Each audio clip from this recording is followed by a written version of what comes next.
ทัสสะอิมานิมาโมอิมานิพุทธลูกังสุวรรณรัสตาปัตตานิสัพพริวารานิปฏิคันหันตุอัมหากันเทวะมาตาปิตุอาทินัญญา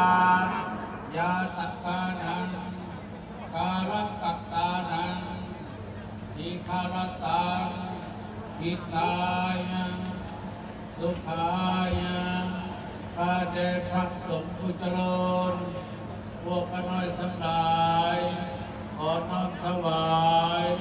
พระพุทธรูปลาภเงินลาภคำกับทั้งเครื่องบริวารทั้งหลายเหล่านี้แด่พระสงฆ์ขอพระสงฆ์จงห้ามพระพุทธรูปลาภเงินลาภคำกับทั้งเครื่องบริวารทั้งหลายเหล่านี้เพื่อประโยชน์เพื่อความสุขแก่พวกข้าน้อยทั้งหลายตลอดกาลนานเถิด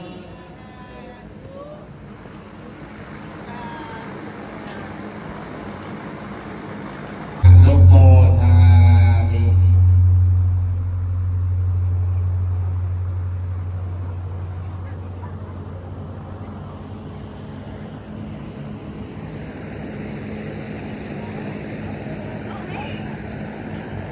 วัดลาวพุทธ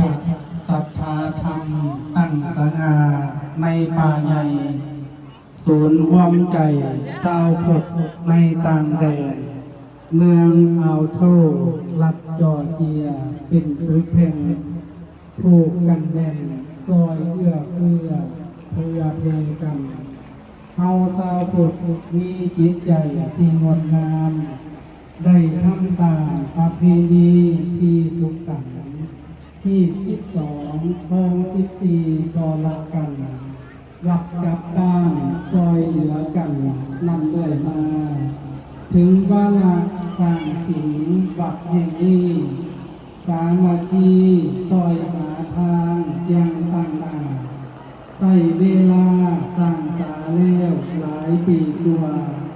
เด่นสง่าประดับวัดลาวพุทธศรัทธาธรรมวัดหลังนี้มีเรื่องราวกล่าวถึงพระศิลสีผักทรงซีทางหมักพาทำต่างวัดแห่งนี้สีสวยเด่นสง่างามไผก็ถามว่าอยู่สามเหลือเกินเฮาลูกหลานชาวพุทธร่วมฉลองตามหีบทองพุทธองค์ทรงวางไว้ขอดบือสิมสมโพธิพระยกยอดสอฟ้าเทลาพิเศษด้วยจิตใจให้ฝากไว้ในพุทธศาสนางามเหลือตาอานิสงส์การสร้างสิมปอนเบือสิมสมโพธิพระพุทธรูปได้หลายหมื่นกับมีคุณนานับมหาศาลจะเจริญในหน้าที่และการงานสุขสำราญปัญญาดีศรีวิไลจิตศรัทธาเลื่อมใสในไตรลักษณ์ซอยกันจัดงานกุศลนี้ขึ้นมามีให้ทานรักษาศีลเสริมปัญญาเพื่อมักพาสู่ดินแดนเมืองนิพพาน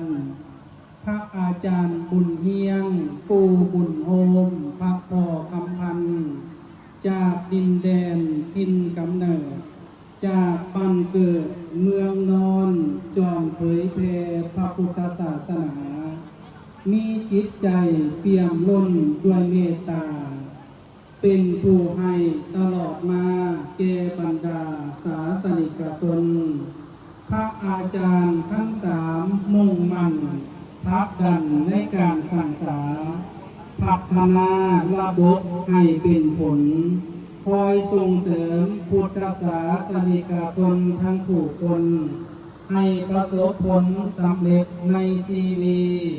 ต คุณความดีพระอาจารย์ทั้งสามสร้างมามหาศาลเห็นผลงานประจักษ์ตาทุกสถานที่สั่งสอนธรรมตามพุทธองค์ทรงสอนสี่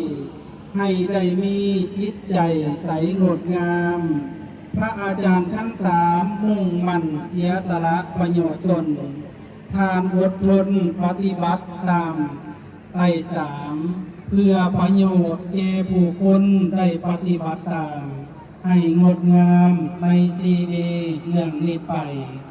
ด้วยคุณพระไตรลักษณ์ซอยปกป้อง ให้สมปองทุกอย่างสมดังใจอย่าได้มีโลคาเข้ามาใกล้ ให้สดใสทั้งกลางคืนหลังตื่นนอน ขออวยพรสี่ประการให้ท่านสุข ให้ความทุกข์มีแต่สุขทุกสถาน